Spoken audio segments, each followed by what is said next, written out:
जय राधे कृष्ण प्रिय दर्शकों, स्वागत है आपका spiritual and natural technical world की सत्य घटनाओं से बनी हुई सच्ची कहानियों की श्रृंखला में। प्रभु श्री कृष्ण का जो नित्य रास मंडल है, जहां दिव्य रास लीला का खेल खेला जाता है, उसमें सम्मिलित होने की, उसे देखने की उत्कट इच्छा तो बहुत से सिद्ध योगी पुरुष करते हैं, परंतु उसमें सम्मिलित वही हो पाते हैं या उस नित्य परमानंद को अनुभव सिर्फ केवल वही कर पाते हैं जिन पर प्रभु की असीम कृपा होती है, या प्रभु स्वयं किसी को चाहते हैं तभी उसका उसमें प्रवेश हो पाता है। रासलीला के दिव्य परमानंद को जो कभी भी फीका नहीं पड़ता, देखने के लिए एक बार स्वयं भोलेनाथ जी गोपी का वेश बना करके गए थे। और जहां तक मैं समझता हूं, लगभग सभी दर्शकों को इसके बारे में पता होगा, परंतु जो उनके परम प्रिय सखा थे, परम प्रिय जो उनके मित्र थे, प्रभु श्री कृष्ण के अर्जुन जी, एक सख्य भाव से ही अर्जुन का प्रभु श्री कृष्ण के प्रति और प्रभु श्री कृष्ण का अर्जुन के प्रति परम स्नेह था। उनका जो संबंध था वह अटूट था, दिव्य था।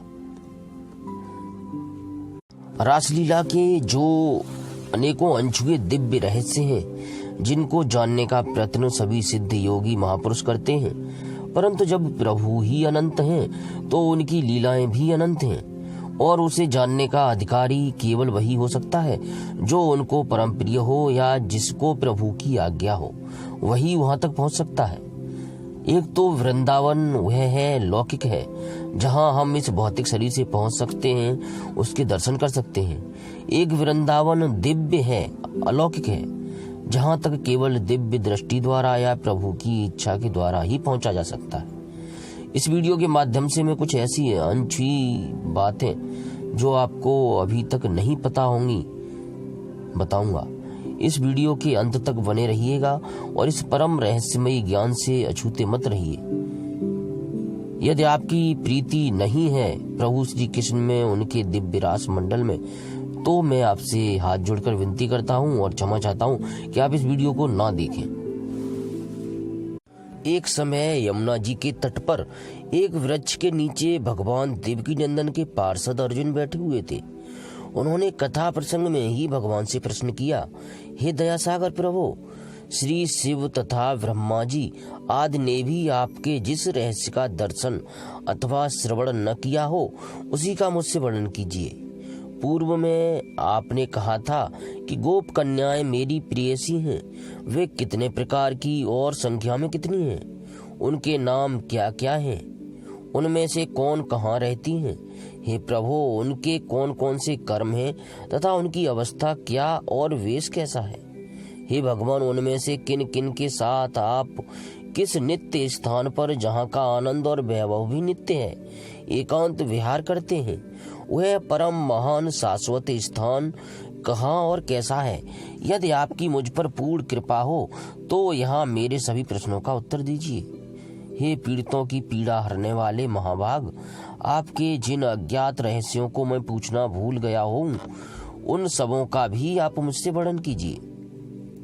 अर्जुन के प्रश्नों को सुनकर भगवान ने कहा, वह स्थान, वे मेरी वल्लभाएं और उनके साथ का मेरा विहार, यह मेरे प्राण प्रिय पुरुषों के भी जानने की बात नहीं है। इसे तुम सच मानो। हे सखे, उसकी चर्चा कर देने पर तुम्हें उसे देखने की उत्कंठा हो जाएगी, जो रहस्य ब्रह्मा आदि के लिए भी द्रष्टव्य नहीं है। वह अन्य जनों के लिए कैसा है, यह कहने की बात नहीं। इसलिए हे भाई, उसके बिना तुम्हारा क्या बिगड़ता है, उसे सुनने का आग्रह छोड़ दो। इस प्रकार भगवान के दारुण वचन सुनकर अर्जुन दीन भाव से उनके युगल चरणार बिंदुओं पर दंड की भांति गिर पड़े। तब भक्तवत्सल प्रभु ने हंसकर अपनी दोनों भुजाओं से उन्हें उठाया और बड़े प्रेम के साथ उनसे कहा, यदि तुम उस स्थान को देखना ही चाहते हो तो यहाँ उसका वर्णन करने से क्या लाभ?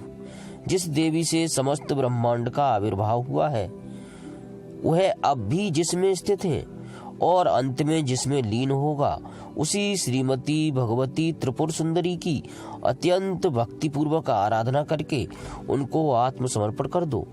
क्योंकि उन देवी के बिना वह स्थान दिखा देने की सामर्थ्य मुझ में भी नहीं है। भगवान की बात सुनकर अर्जुन के नेत्र आनंद से भर आए और उनके आदेशानुसार वे श्रीमती त्रिपुरा देवी के पादुका स्थान को गए। वहां जाकर एवं देवी का दर्शन पाकर पार्थ का हृदय भक्ति से भर गया और मेरा नाम अर्जुन है, इस प्रकार कहकर उन्होंने हाथ जोड़ते हुए बारंबार प्रणाम किया। तत्पश्चात एकांत में खड़े हो गए। भगवती अर्जुन की उपासना तथा उन पर दयानिधि का अनुग्रह जानकर कृपा पूर्वक बोली, हे वत्स, इस संसार में कौन सा अत्यंत दुर्लभ शुभ कर्म तुमसे हुआ है जिससे शरणागत वत्सल भगवान ने तुम्हें इस अत्यंत गूढ़ रहस्य को जानने का अधिकारी समझा है। हे पुत्र, विश्वरूप भगवान ने तुम पर जैसा अनुग्रह किया है वैसा भूतलवासी अन्य मनुष्यों पर, स्वर्गवासी देवताओं पर, तपस्वी योगी तथा अखिल भक्तों पर भी नहीं किया है। अतः तुम यहाँ आओ, मेरे कूल कुंड नामक सरोवर का आश्रय लो। देखो, यह निकटवर्तिनी देवी समस्त कामनाओं को देने वाली है। तुम इसके साथ सरोवर पर जाओ और उसमें विधिवत स्नान करके शीघ्र ही यहाँ लौट आओ। यह सुनकर पार्थ ने उसी समय जाकर सरोवर में स्नान किया और तुरंत लौट आए। उन्हें स्नान करके आए देखकर देवी ने उनसे न्यास और मुद्रा आदि कार्य कराया और उनके दाहिने कान में तत्काल सिद्ध दायनी पराबाल विद्या का उपदेश किया। साथ ही उस मंत्र का अनुष्ठान, पूजन, लक्ष्य संख्यक जप तथा करवीर अर्थात कनेर की लाख कलिकाओं द्वारा हवन आदि का यथोचित प्रयोग भी समझा दिया। तत्पश्चात परमेश्वरी ने दया करके कहा, हे वत्स, इसी विधि से मेरी उपासना करोगे तो तत्काल ही तुम्हारा श्री कृष्ण की लीलाओं में अधिकार हो जाएगा। यह सुनकर अर्जुन ने इसी पद्धति से भगवती की आराधना प्रारंभ कर दी और पूजन तथा जप करके देवी को प्रसन्न किया। तदनंतर उन्होंने शुभ हवन तथा विधि पूर्वक स्नान करके अपने को कृतार्थ माना और मनोरथ प्राय प्राप्त हुआ ही समझा। इसी अवसर में देवी वहां आई और मुस्कुराती हुई बोली, बेटा, इस समय तुम उस घर के अंदर जाओ। भगवती की आज्ञा पाकर उनकी सहचरी के साथ अर्जुन राधापति के स्थान पर गए, जहां सिद्ध भी नहीं पहुंच सकते। इसके बाद देवी की सखी के उपदेश से उन्होंने गोलोक से ऊपर स्थित नित्य वृंदावन धाम का दर्शन किया, जो पूर्ण प्रेम रसात्मक तथा परम गुहा है। सखी के वचन से ही अपने दिव्य नेत्रों से उस रहस्यमय स्थान का दर्शन करके बढ़े हुए प्रेमोद्रेक से अर्जुन विहल हो उठे और मोहवश मूर्छित होकर वहीं गिर पड़े। फिर कठिनता से होश में आने पर सहचरी ने अपनी दोनों भुजाओं से उन्हें उठाया। उसके आश्वासन देने पर जब वे किसी तरह सुस्थिर हुए तो उससे पूछा, बताओ अब और कौन सा तप मुझे करना चाहिए। ऐसा कहकर भगवान लीला दर्शन की अत्यंत उत्कंठ इच्छा से कातर हो गए। तब भगवती की सखी उन्हें हाथ से पकड़कर वहां से दक्षिण की ओर एक स्थान पर ले गई और वहां जाकर कहा, हे पार्थ, तुम इस सुभद जल राशि में स्नानार्थ प्रवेश करो। यह शस्त्र दल कमल का आकार है। इसके चारों ओर 4 घाट हैं। यह सरोवर जल जंतुओं से व्याप्त है। इसके भीतर प्रवेश करके विशेष बातें देख सकोगे। यहाँ से दक्षिण भाग में यह जो सरोवर है, इसका नाम मलय निर्झर है। वहाँ मधु के मधुर मकरंद का पान हुआ करता है। यह सामने जो विकसित उद्यान है, यहाँ भगवान गोविंद वसंत ऋतु में कुसुमोचित मदनोत्सव करते हैं। यहाँ दिन रात भगवान श्री कृष्ण की स्तुति होती है। इसलिए इस सरोवर में स्नान करके पूर्व सरोवर के तट पर जाओ और उसके जल का आचमन करके अपना मनोरथ सिद्ध करो। उसकी बात सुनकर अर्जुन ने ज्यों ही जल में प्रवेश कर डुबकी लगाई, त्यों ही वह सहचरी अंतर्धान हो गई और उन्होंने जल से निकलकर अपने को संभ्रम में पड़ी हुई एकाकिनी सुंदरी रमणी के रूप में देखा। गोपी वल्लभ गोविंद की माया से वह सुंदरी अपने प्रथम शरीर की सब बातें भूल गई और विस्मित भाव से किम कर्तव्य विमूढ़ हो जहाँ की तहाँ खड़ी रह गई। इतने में आकाश में सहसा यह गंभीर शब्द हुआ कि हे सुंदरी, तुम इसी मार्ग से पूर्व सरोवर के तट पर चली जाओ। वहां के जल का आचमन करके अपना मनोरथ सिद्ध करो। हे वरवर्णिनी, तुम खेद न करो, वहीं तुम्हारी सखियां हैं, वे तुम्हारे उत्तम मनोरथ को पूर्ण करेंगी। इस दैवी वाणी को सुनकर वह पूर्व सरोवर के तट पर गईं। किशोरी वहां आचमन करके क्षण भर खड़ी रहीं। इसी समय कानों में गूंजती हुई कांची तथा मंजीर की मधुर ध्वनि से मिश्रित किंकिणी की झनकार सुनाई देने लगी। फिर अद्भुत यौवन संपन्न दिव्य वनिताओं का झुंड वहां आ पहुंचा। उस समय आश्चर्यदायी वनिता वृंद को देखकर वह मन ही मन कुछ सोचने लगी और पैर के अंगूठे से जमीन खोदती हुई सिर झुकाए खड़ी रही। इसके बाद इसे अकेली खड़ी देखकर वनिताओं ने परस्पर दृष्टिपात करके विचारा कि बड़ी देर से कौतूहल में पड़ी हुई यह कौन हमारी ही जाति की स्त्री है। इस तरह सभी ने उसके ऊपर दृष्टि डालकर क्षण भर परस्पर मंत्रणा की कि चलकर इसे जानना चाहिए। ऐसा सोचकर सभी कौतुकवश उसे देखने आईं। उनमें से एक प्रियमुदा नाम की मनस्विनी वाला उसके पास जाकर प्रेम पूर्वक मधुर वाणी में बोली, तुम कौन और किसकी कन्या हो तथा किसकी प्राण प्रिया हो? तुम्हारा जन्म कहाँ हुआ है? किसके द्वारा तुम यहाँ आई अथवा तुम स्वयं ही चली आई हो? चिंता करने से कोई लाभ नहीं। हमारे प्रश्न अनुसार सब बातें हमसे कह दो। इस परमानंदमय स्थान में भला किसी को क्या दुख है? इस तरह पूछने पर उसने विनीत भाव से उनके मनों को मोहते हुए स्पष्ट शब्दों में कहा, मैं कौन हूँ, किसकी कन्या अथवा प्रेयसी हूँ?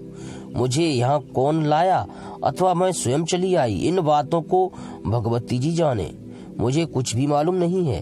फिर भी मैं कुछ जानती हूँ। यदि मेरी बातों पर आप लोगों को विश्वास हो तो उसे सुनो। यहाँ से दक्षिण की ओर एक सरोवर है, मैं वहीं स्नान करके आई हूँ। यहाँ आने पर मैंने आचमन करके नाना भांति की मधुर ध्वनि सुनी। तत्पश्चात आप लोगों का शुभ दर्शन मिला। बस मन, वाणी और शरीर से इतना ही मुझे मालूम है। हे देवियों, आप कौन हैं? किनकी कन्याएं हैं? कहाँ आप लोगों की जन्मभूमि है और किनकी आप लोग बल्लभाएं हैं? यह सुनकर प्रियमुदा ने कहा, अच्छा मैं बतलाती हूँ। हे सुबह, हम लोग वृंदावन के कलानाथ गोविंद की प्राण प्यारी सखियां तथा विहार सहचरियां हैं। हम आत्मानंदमयी व्रजवालाएं यहाँ आई हुई हैं। ये श्रुतिगण तथा मुनिगण भी वनिता रूप में यहाँ हैं।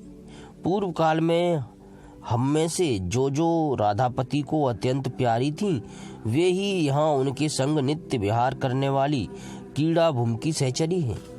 हे भामिन, हम ही लोगों के साथ तुम भी यहाँ विहार करोगी। हे सखी, पूर्व सरोवर पर चलो, वहाँ तुम्हें विधिवत स्नान कराकर मैं सिद्धिदायक मंत्र दूंगी।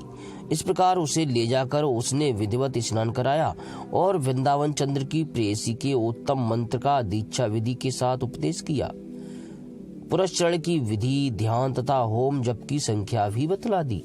सखियों के लाए हुए सुगंधित कुसुमों से और पाद अर्घ, आचमनीय धूप दीप तथा भांति भांति के दिव्य नैवेद्यों से उसने देवी की विधिवत पूजा करके 1,00,000 मंत्र जप किया।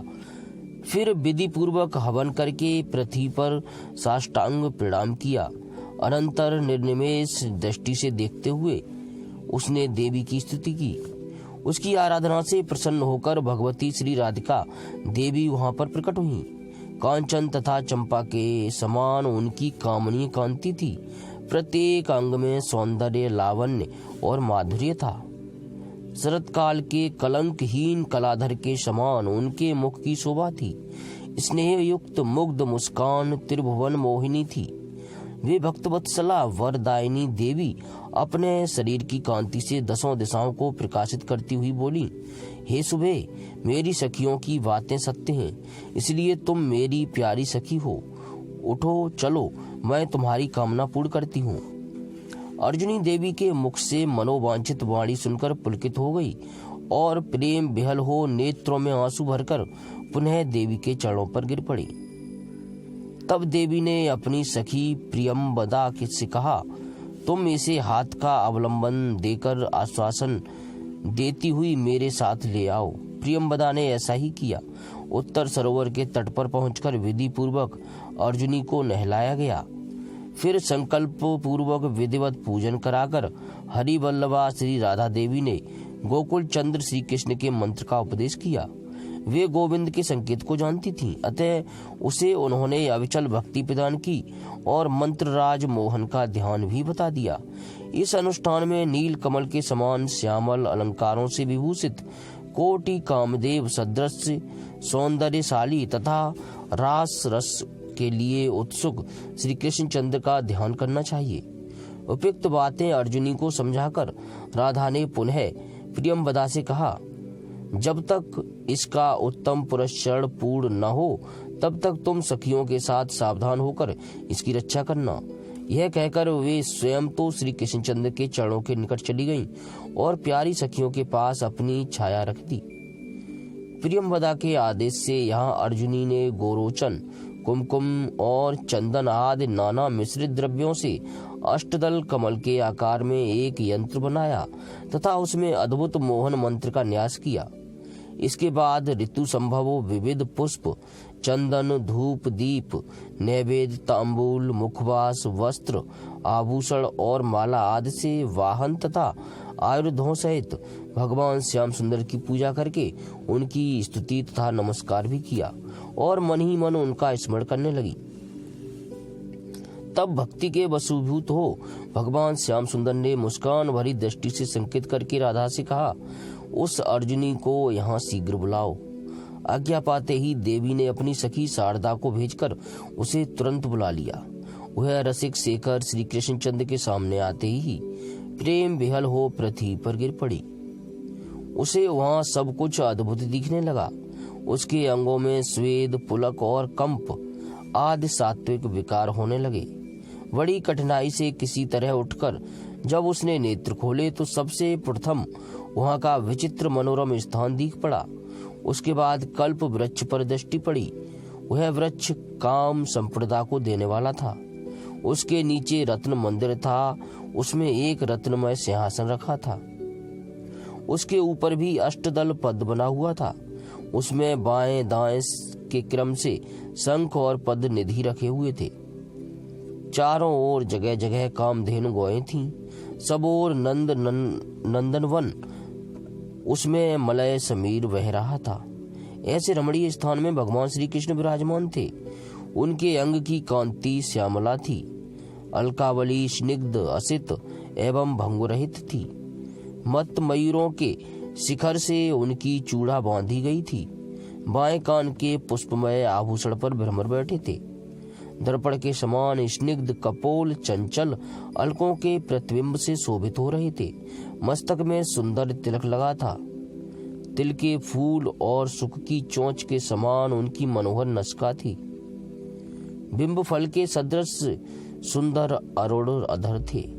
वे अपनी मंद मुस्कान से प्रमोदीपन कर रहे थे। गले में मनोहर वनमाला थी और सहस्त्रों मदोन्मत्त भ्रमरों से भरी हुई थी। पारिजात की सुंदर माला दोनों स्थूल कंधों पर शोभायमान थी। मुक्ताहार तथा कौस्तुभ मणि से वक्ष स्थल विभूषित था। उसमें श्रीवत्स का चिन्ह भी था।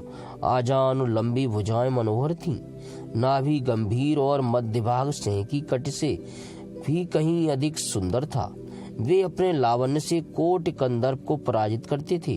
वेणु के मनोहर गान से वे त्रिभुवन को सुख के समुद्र में निमग्न तथा मोहित कर रहे थे। उनका प्रत्येक अंग प्रेमावेश से पूर्ण तथा रास रस से आलस्य युक्त हो रहा था। उनके मुख की ओर दृष्टि लगाए अनेकों सेविकाएं यथा स्थान खड़ी रहकर उनके संकेतों को देख रही थीं और सम्मान पूर्वक चामर, व्यजन, माला, गंध, चंदन, तांबूल, दर्पण, पानपत्र तथा अन्य कीड़ापयोगी विविध वस्तुओं से वे पृथक पृथक रख रही थीं। श्रीमती राधिका देवी उनके वाम भाग में विराजमान होकर प्रसन्नता पूर्वक उनकी आराधना करती हुई हंस हंसकर उन्हें पान देती थी। यह सब देखकर वह अर्जुनी प्रेमावेश से विहल हो गई। सर्वज्ञ ऋषिकेश ने उसके भावों को समझ लिया और कीड़ावन में उसकी इच्छा अनुसार उसे सुख दिया। तदनंतर शारदा से कहा, इसे शीघ्र ले जाकर पश्चिम सरोवर में नहलाओ। शारदा उसे वहां ले गई और क्रीड़ासर में स्नान करने को कहा, परंतु भीतर जाते ही वह पुनः अर्जुन बन गई। उसी समय वहां भगवान श्री कृष्ण ने प्रकट होकर अब अर्जुन को खिन्न तथा हताश देखा तो प्रेम पूर्वक हाथ से स्पर्श करके उन्हें फिर पूर्ववत कर दिया और कहा, अर्जुन तुम मेरे प्रिय सखा हो, इस त्रिलोकी में तुम्हारे अतिरिक्त कोई भी मेरा रहस्य नहीं जानता। देखना, इसे कहीं प्रकाशित न करना। प्रिय भाई बहनों, यह प्रभु श्री कृष्ण के परम रहस्यमयी ज्ञान का वीडियो है। मेरे डालने का औचित्य केवल इतना है कि जिससे हम लोगों में प्रभु के प्रति जो प्रीति है वह प्रगाढ़ हो सके, विश्वास है वह अटल हो सके और भक्ति भावना को एक नया आयाम मिल सके। आपसे विनती है कि ऐसे वीडियो का निरादर न किया करें। यदि आपका प्रेम स्नेह मिलता रहा तो आगे भी मैं इसी तरह के वीडियो लाता रहूँगा। अब विदा दीजिए और किसी प्रकार की त्रुटि के लिए आपसे और युगल सरकार से क्षमा चाहता हूँ और प्रभु श्री कृष्ण के परम प्रिय पार्षद प्रभु अर्जुन जी से भी क्षमा चाहता हूँ यदि किसी प्रकार की त्रुटि मुझसे हुई हो या कुछ भी उन्हें पसंद ना आया हो। परंतु इतना समझता हूँ कि समस्त कारणों के भी कारण प्रभु श्री कृष्ण ही हैं, उनके बिना कोई भी कार्य संपन्न नहीं होता। मिलते हैं अगली किसी वीडियो में, तब तक के लिए हरे कृष्ण हरे राम, कर दो प्रभु भक्तों का कल्याण।